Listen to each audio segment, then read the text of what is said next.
दिव्या भारती एक 19 साल की लड़की, बॉलीवुड की सबसे ब्राइट स्टार, जिसका चेहरा हर पोस्टर पे चमक रहा था और जिसका टैलेंट इंडस्ट्री के लिए गोल्ड माइन बन चुका था। लेकिन एक रात, सिर्फ एक पल में सब कुछ खत्म हो गया। 5 अप्रैल 1993 मुंबई की एक 5th फ्लोर की अपार्टमेंट की विंडो से वो गिर गई। कुछ लोग कहते हैं एक्सीडेंट, कुछ कहते हैं और कुछ लोग कहते हैं ये एक प्लांट मार था। आखिर सच क्या था? क्या सीक्रेट छुपे थे उन दीवारों के अंदर? आज हम एक ऐसी कहानी एक्सप्लोर करने वाले हैं जो 30 साल बाद भी मिस्ट्री है। कभी कभी बॉलीवुड के ग्लैमरस दुनिया के पीछे एक ऐसी कहानी छुपी होती है जो सिर्फ एक सुपरस्टार की मौत नहीं बल्कि एक पूरी इंडस्ट्री के अंधेरों को उजागर करती है। और आज हम बात करने वाले हैं एक ऐसी कहानी की, दिव्या भारती के बारे में। एक लड़की जिसका चेहरा मासूम था पर टैलेंट इतना जबरदस्त कि पूरी फिल्म इंडस्ट्री उनके प्रभाव में आ गई थी। सिर्फ 19 साल की उम्र में सुपर स्टारडम, हर प्रोड्यूसर, हर डायरेक्टर, हर मैगजीन कवर पे बस एक ही नाम, दिव्या भारती।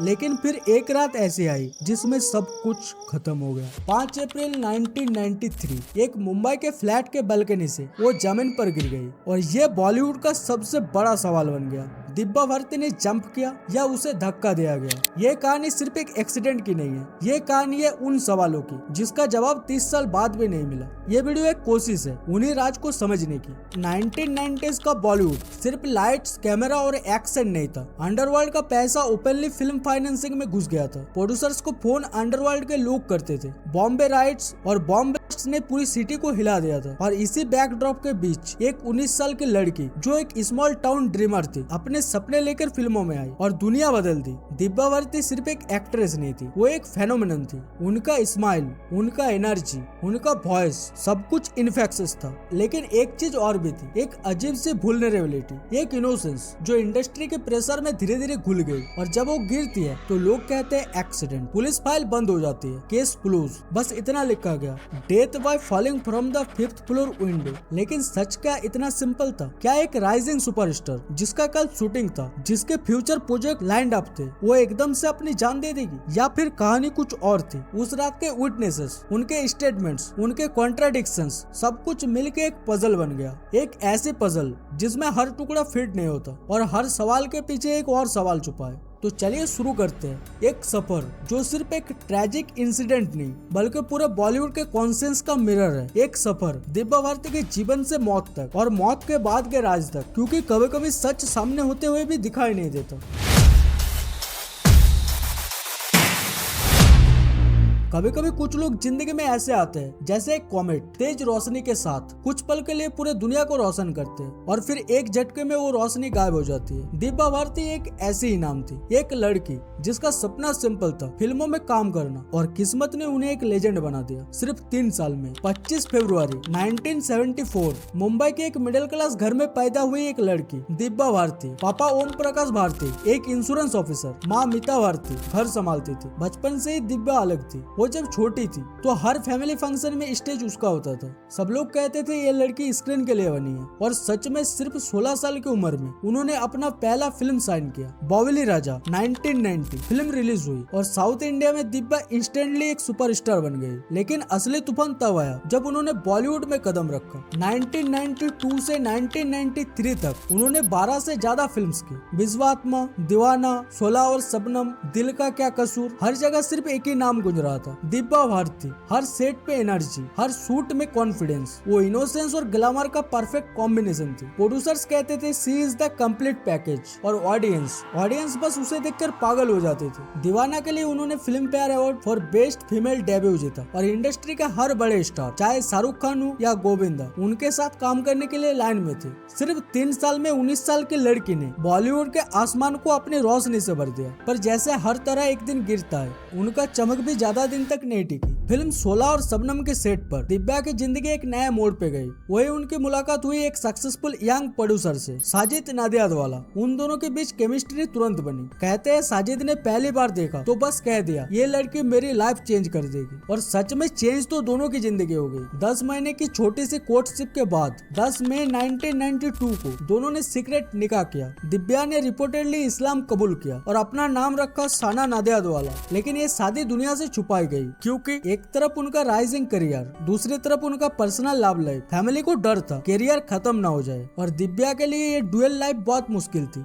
सोचो, एक तरफ दुनिया उससे बॉलीवुड क्वीन कह रही है और दूसरी तरफ वो घर जाके अपना शादी का राज छुपा रही है। उनके पापा को जब पता चला तो घर में तूफान आ गया। फैमिली के इमोशनल टेंशंस, मीडिया का प्रेशर और करियर के एक्सपेक्टेशंस। एक 18 साल की लड़की पे इतना बोझ कितना संभाला जा सकता था। 5 अप्रैल 1993, एक रात जो बॉलीवुड के इतिहास में हमेशा के लिए लिखी जा चुकी है। दिव्या ने दिन की शुरुआत खुशी से की। वो चेन्नई से शूट करके आई थी, हैदराबाद का शूट कैंसिल कर दिया था छोटी सी फुट इंजरी की वजह से। और सबसे इम्पोर्टेंट, उन्होंने अपना नया घर खरीदा था बैंड्रा में, जो उन्होंने अपनी फैमिली के लिए लिया था। रात के लगभग 10 बजे फैशन डिजाइनर नीता लुल्ला और उनके हस्बैंड डॉक्टर श्याम लुल्ला उनके घर आए। पर्पस सिंपल था, फिल्म आंदोलन के कॉस्ट्यूम्स पे बात करनी थी। दिव्या चेयरफुल मूड में थी, राम चल रहा था, टीवी पे शो लगा हुआ था और किचन में उनकी मेड अमृता स्नैक्स बना रही थी। फिर कुछ मिनट बाद दिव्या विंडो के पास गई, वो विंडो जो उनके लिए कैजुअल जगह थी बैठने की। लेकिन उस रात वही विंडो मौत का दरवाजा बन गई। तुलसी अपार्टमेंट्स के उस 5th फ्लोर फ्लैट में सिर्फ एक ही विंडो थी जिसमें प्रोटेक्टिव ग्रिल्स नहीं थी, और वो किनारा सिर्फ 12 इंच का। लुल्ला कपल के स्टेटमेंट के हिसाब से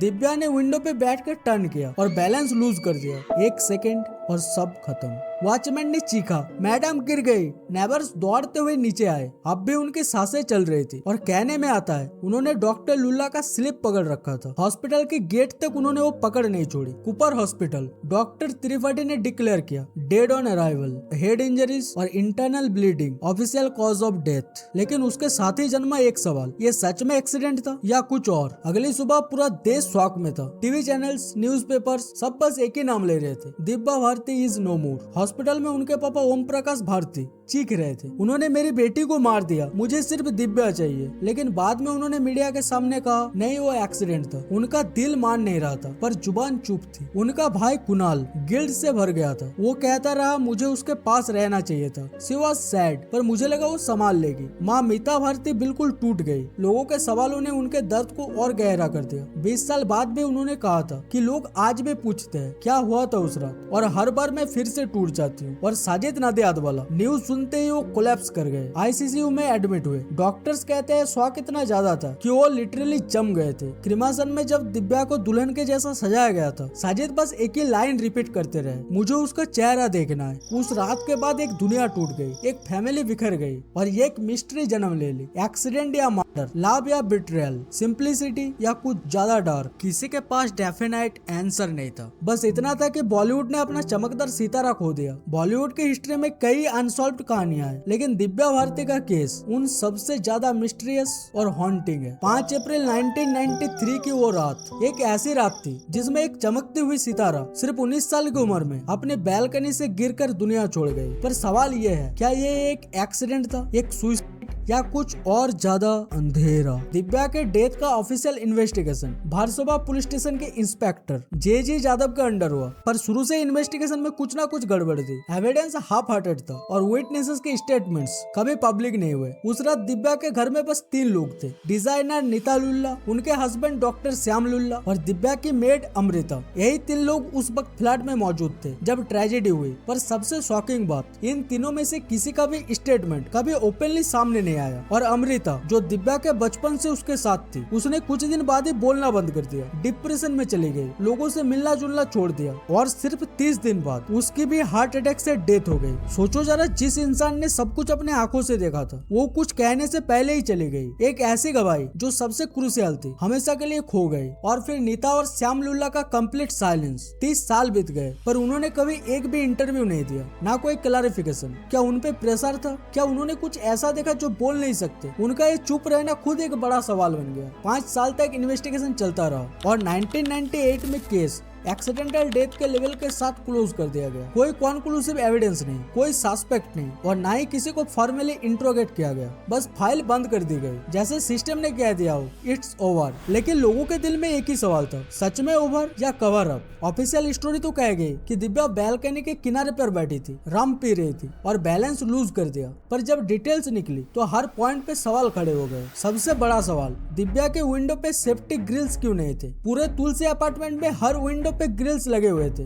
बस उसके घर के विंडो पे नहीं, एक टॉप फ्लोर फ्लैट में एक इतनी फेमस एक्ट्रेस के घर में बिना ग्रिल के विंडो। क्या ये सिर्फ कोइंसिडेंस था या किसी ने पहले से ही रिमूव करवा दिए थे? दिव्या के फादर ओम प्रकाश भारती ने एक डराने वाली बात बताई। उन्होंने कहा दिव्या के विंडो के नीचे हमेशा कार पार्क होती थी, अगर उस रात भी कार होती तो शायद दिव्या बच जाती, पर उस स्पेसिफिक नाइट पार्किंग स्लॉट खाली था। क्या ये सिर्फ अनलकी मोमेंट था या किसी ने जानबूझकर स्पेस क्लियर रखा था? रिपोर्ट कहती है दिव्या ने राम पी थी, पर जितनी देर वो लोग बैठकर बात कर रहे थे उतने टाइम में वो इतनी ज्यादा इंटॉक्सिकेटेड कैसे हो गई कि बैलेंस ही लूज कर दे। एक्टर कमल सदाना, जिसके साथ दिव्या कुछ दिन पहले शूट कर रही थी, उन्होंने कहा वो फुल ऑफ लाइफ थी, मजाक करती थी, बिल्कुल डिप्रेस्ड नहीं लग रही थी। तो क्या सच में वो ड्रंक थी या किसी ने उन्हें ड्रग दिया? दिव्या की माँ मीता भारती ने बाद में एक शॉकिंग बात रिवील की। दिव्या के अंदर एक सेल्फ डिस्ट्रक्टिव स्ट्रेक थी। उन्होंने बताया दिव्या ने एक बार अमेरिका ट्रिप के दौरान अपने हाथ सिगरेट से जला लिए थे और राधा के संगम के टाइम अपने कलाई काट की थी। क्या ये सब फेम के प्रेशर का रिजल्ट था या कुछ और चल रहा था उनके माइंड में? एक तरफ वो अपनी नई फ्लैट और करियर के लिए एक्साइटेड थी और दूसरी तरफ इतने अंदरूनी गहरा तनाव। दोनों चीजें एक साथ कैसे हो सकती है? जब ऑफिशियल चीजें वीक लगने लगा तब 3 अलग थियरीज सामने आई। पहला, द ट्रेजिक एक्सीडेंट, यही पुलिस का वर्जन है। उनके हिसाब से दिव्या राम पेकर विंडो के पास बैठी थी और बैलेंस लूज कर दिया। उसका मूड खुश था, सुसाइडल नहीं, लेकिन विंडो पे ग्रिल्स नहीं थे और बैल्कनी इतनी नैरो थी, तो कोई ऐसा रिस्क क्यों लेगा? दूसरा, द सुसाइड थियरी, कुछ लोगों का मानना है कि दिव्या के अंदर डिप्रेशन और स्ट्रेस बहुत बढ़ गया था। सीक्रेट मैरिज, फैमिली कॉन्फ्लिक्ट और करियर प्रेशर, शायद सब कुछ मिलकर उसे तोड़ गया। उसके भाई कुणाल ने बोला था, वो कुछ मिनट पहले मुझसे बोली थी मैं बहुत डिप्रेस्ड हूँ, तो क्या उसने एक इम्पल्सिव डिसीजन ले लिया? तीसरा, द थियरी, सबसे कंट्रोवर्शियल और डिस्कस्ड एंगल। इसमें भी कई ब्रांचेस है। अंडरवर्ल्ड कनेक्शन, 1990 में बॉलीवुड और अंडरवर्ल्ड का कनेक्शन सबको पता था। बैंक से फिल्म फाइनेंस अलाउड नहीं था, इसलिए प्रोड्यूसर्स अंडरवर्ल्ड के पैसों से फिल्म बना रहे थे। कहा गया कि साजिद नादियादवाला का भी कुछ ऐसा ही लिंक था और दिव्या या तो उनसे खुश नहीं थी या कुछ ऐसी बातें जानती थी जो डेंजरस थी। स्पेशली 12 मार्च 1993 के बॉम्बे के बाद बस 24 दिन के बाद दिव्या भारती की डेथ हो गई। कुछ लोग कहते हैं सी न्यू टू मच, कुछ लोगों ने कहा शायद उनके मैरिटल लाइफ में टेंशन थी, एक इमोशनल फाइट, एक इम्पल्सिव एक्ट या कुछ और ज्यादा डार्क। पर सबसे बड़ा प्रॉब्लम ये है, एविडेंस कुछ भी कॉन्क्लूसिव नहीं है, सब कुछ स्पेकुलेशन है। पर जितने अनआंसर्ड क्वेश्चंस है उतनी ही थियरीज बढ़ती जा रही है। बॉलीवुड में अंडरवर्ल्ड का डर का सिस्टम, इसको समझने के लिए ये समझना जरूरी है कि 90s का बॉलीवुड कैसा था। राइटर संजीव पुरी कहते हैं उस टाइम 80 से 90% फिल्म्स अंडरवर्ल्ड के पैसों से बनती थी। दाऊद इब्राहिम जैसे गैंगस्टर्स, प्रोड्यूसर्स, स्टार्स और डायरेक्टर्स पे इन्फ्लुएंस डालते थे। दुबई में उनके पार्टी होती थी जहां बॉलीवुड के बड़े लोग गेस्ट होते थे। वायलेंस एक बिजनेस टूल बन गया था। 1997 में गुलशन कुमार का मर्डर, 2000 में राकेश रोशन पे फायरिंग, ये सब प्रूफ थे कि अंडरवर्ल्ड के कनेक्शन सिर्फ रूमर्स नहीं, रियलिटी थे। ऐसे एनवायरनमेंट में जहां डर और कंट्रोल सिस्टम का पार्ट था, एक यंग सुपरस्टार का सडन डेथ सिर्फ एक एक्सीडेंट नहीं लगता, वो एक सिग्नल भी हो सकता था, पावर के अगेंस्ट जाने वाले का अंजाम। और सबसे बड़ा ट्विस्ट, दिव्या की डेथ हुई थी सिर्फ 24 दिन बाद बॉम्बे पूरा शहर डर और टेंशन में था। उस टाइम कोई भी शॉक न्यूज लोगों को इमोशनल कर देती थी और दिव्या का केस उसे डर के बीच एक और मिस्ट्री बन गया। इन दी एंड दिव्या भारती के डेथ के 30 साल बाद भी सच एक पजल है। कुछ लोग कहते हैं वो गिर गई, कुछ कहते हैं उसने जंप किया और कुछ कहते हैं उसे धक्का दिया गया। पर हर वर्जन के बीच एक कॉमन चीज है, साइलेंस। और कभी कभी साइलेंस ही सबसे बड़ा स्क्रीम होता है। दिव्या भारती की कहानी सिर्फ एक मिस्टीरियस डेथ तक सीमित नहीं है, ये एक इमोशनल रिपेल है जिसका असर उन लोगों पर हुआ जो उससे प्यार करते थे, उन इंडस्ट्री वालों पर जिन्होंने उनके साथ काम किया और उन करोड़ों लोगों पर जो उनके फैन थे। लेकिन उनके जाने के बाद जो खालीपन छोड़ गया वो सिर्फ पर्सनल नहीं था, वो कल्चरल था, इमोशनल था और इंसानियत के अंदर घुस गया था। भारतीय परिवार के लिए ये सिर्फ एक लॉस नहीं था, ये उनका पूरा दुनिया तोड़ गया था। एक तरफ बेटी का सपना था, बांद्रा में अपना ड्रीम अपार्टमेंट, नए फिल्म्स, नए रोल्स, और दूसरी तरफ एक पल में सब खत्म हो गया। उनके लिए वो घर जो कभी सपनों का सिंबल था अब सिर्फ एक याद बन गया, एक दर्द भरा रिमाइंडर कि क्या हो सकता था और क्या हुआ। फिर भी इंटरेस्टिंगली दिव्या के पेरेंट्स और भाई ने साजिद नादियादवाला से अपना रिश्ता कभी तोड़ा नहीं। दर्द और गिल्ट के बीच भी एक समझ थी, एक इमोशनल कनेक्शन था जिसे टाइम भी मिटा नहीं सका। दिव्या के जाने के बाद साजिद बिल्कुल बदल गए। उन्होंने 2000 तक जितनी भी फिल्म्स बनाई सबको दिव्या के नाम डेडिकेट किए और जब उन्होंने जर्नलिस्ट वारदा खान से शादी की तो दिव्या उनकी जिंदगी से गई नहीं बल्कि एक याद बन के साथ चलती रही। वारदा ने एक बार बार कहा था, हमारे बच्चे जब दिव्या के पुराने गाने देखते हैं तो उन्हें हम बड़ी मम्मी कहते हैं। साजिद ने दिव्या के फादर और ब्रदर के साथ भी रिश्ता बनाए रखा, एक साइलेंट प्रूफ कि उनके बीच कुछ ऐसा नहीं था जो इल्जाम और रूमर्स के परे था। ये इमोशनल कंटिन्यूटी उन सारे मार्टर्स थ्योरीज को एक अलग एंगल देती है। क्या अगर कोई सच में गिल्टी होता तो वो इतना ओपन और अटैच रहता? दिव्या के जाने के तुरंत बाद फिल्म इंडस्ट्री हिल गई। उनके नाम के अराउंड 5 फिल्म शूटिंग स्टेज पे थी। फाइनेंशियल लॉस हुआ लगभग 2 करोड़ रुपए, जो उस टाइम एक बड़ा अमाउंट था। लेकिन कहानी का एक आयरनिकल ट्विस्ट यहाँ भी था। उन्हें अधूरे प्रोजेक्ट्स ने दूसरी एक्ट्रेसेस के करियर बना दिए। श्रीदेवी ने लाडला रिप्लेस की, रवीना टंडन ने मोहरा, ताबू ने विजय पथ और करिश्मा कपूर ने धनबान। ये सभी फिल्म्स लेटर ब्लॉकबस्टर्स बनी। पर सच तो ये है, दिव्या का चार्म और एनर्जी किसी ने रिप्लेस नहीं की। बॉलीवुड ने फाइनेंशियली रिकवर कर लिया पर इमोशनली कभी नहीं। दिव्या भारती का नाम बॉलीवुड के मेमोरी से कभी गया नहीं, बल्कि वक्त के साथ और ज्यादा मिथिकल बन गया। 2007 में फराह खान के फिल्म ओम शांति ओम में एक अनकैनी सिमिलरिटी दिखी। एक beautiful actress, secret marriage with a producer और एक mysterious death at the peak of her stardom. Hero का नाम था ओम प्रकाश, बिल्कुल दिव्या के फादर जैसा। लोगों ने कहा यह कोइंसिडेंस नहीं हो सकता। यह फिल्म एक सिंबॉलिक ट्रिब्यूट बन गई, जैसे फराह खान ने अनस्पोकन तरीके से एक जेनरेशन को दिव्या की कहानी याद दिलाई हो। सोशल मीडिया और यूट्यूब के जमाने में दिव्या एक टाइमलेस फिगर बन गई है। हर साल उनके बर्थडे और डेथ एनिवर्सरी पे नए वीडियोस, नए थियरीज, नए स्पेकुलेशंस वायरल होते हैं। ऑनलाइन प्लेटफॉर्म्स में लोग आज भी डिबेट करते हैं सच क्या था। और इस डिजिटल रीबर्थ ने उनकी लेगेसी को इमॉर्टलिटी दे दी है। सॉन्ग्स जैसे 7 समुंदर पार आज भी ट्रेंडिंग रहते हैं और नए व्यूअर्स उनकी इनोसेंस और स्पार्कल से अट्रैक्ट होते हैं। 2014 में अपने डायरेक्टोरियल डेब्यू किक में साजिद नादियाडवाला ने एक इमोशनल गेस्चर किया। उन्होंने 7 समुंदर पार का रीमेक बनवाया। सलमान खान ने परफॉर्म किया और साजिद ने उसके राइट्स 1.5 करोड़ रुपीस में खरीदे, सिर्फ एक ट्रिब्यूट के लिए। और सबसे टचिंग बात, इस सॉन्ग में उनके दोनों बेटे भी अपेयर हुए, जैसे एक फैमिली मेमोरी को सेलुलॉइड पे इमॉर्टल कर दिया गया हो। एक emotional bridge between past and present. Divya की याद और साजिद का नया चैप्टर। दिव्या भारती का केस सिर्फ एक पर्सनल ट्रेजेडी नहीं, एक चेतावनी की कहानी है, एक रिमाइंडर कि फेम के पीछे क्या सैक्रिफाइसेस छुपते हैं। एक 19 साल की लड़की जो ओवरनाइट सुपरस्टार बन गई, उसके ऊपर प्रेशर कैसा होगा सोचो। फिल्म सेट्स, मीडिया की निगरानी, पर्सनल सीक्रेट्स, एंडलेस शेड्यूल्स। उनके फ्रेंड्स कहते थे शी वाज ओवरवर्क्ड एंड पूरी तरह से थका हुआ। मेंटल हेल्थ और इमोशनल बैलेंस जैसी चीजें उस टाइम इंडस्ट्री के डिक्शनरी में होती ही नहीं थी। और जब सिस्टम एम्पैथी नहीं देता तो स्टार्स चाहे जितने बड़े हो अंदर से टूट जाते हैं। दिव्या के केस ने एक अनफॉरगेटेबल ट्रूथ सामने रखा, जब पावरफुल लोग इन्वॉल्व होते हैं सच छुपाया जा सकता है। इन्वेस्टिगेशन के loop holes, missing witness statements और एक्सीडेंटल डेथ का इजी टैग, ये सब एक मिसाल बन गया, एक डेंजरस मिसाल कि अगर इन्फ्लुएंस हो तो जस्टिस को डिले या डाइवर्ट किया जा सकता है। और ये वही पैटर्न है जो हमने बाद में भी देखा। हर मिस्ट्री केस में same hospital, same silence,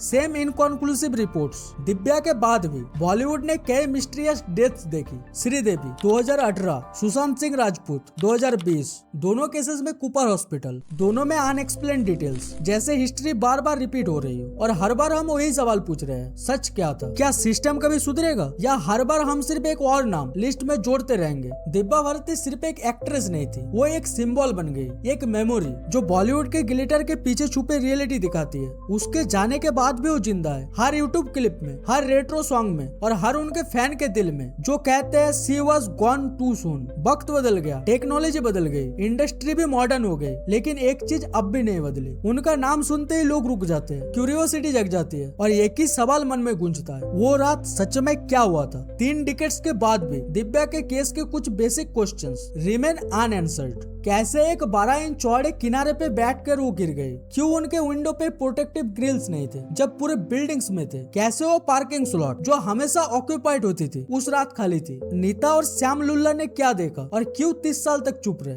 Amrita की डेथ शोक का रिजल्ट थी या आसान एलिमिनेशन ऑफ ए की विटनेस?